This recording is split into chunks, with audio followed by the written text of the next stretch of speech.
ধন্যবাদ জানাই প্রশাসনকে, যারা অত্যন্ত আন্তরিকতার সাথে স্বেচ্ছাসেবকের দায়িত্ব পালন করছেন। একদম নিবেদিত মন নিয়ে আপনাদের দায়িত্ব তারা পালন করছেন। যে এই প্রশাসন কোরআন সুন্নাহর আলোচনা করার সুব্যবস্থা করে দেয়, এই প্রশাসনগুলো এই দেশের গর্বিত সন্তান। কথা বলেন ঠিক কিনা বলেন? এগুলো আমরা কোট করব, নোট করব ইনশাআল্লাহ। এরাই হলো গর্বিত সন্তান। আলহামদুলিল্লাহ বলেন না কেন?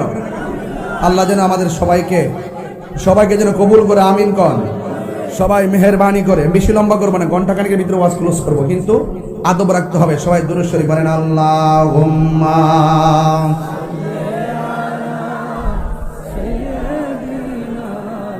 মাওলানা মুহাম্মদ ওয়া আলা আলি সাইয়্যিদিনা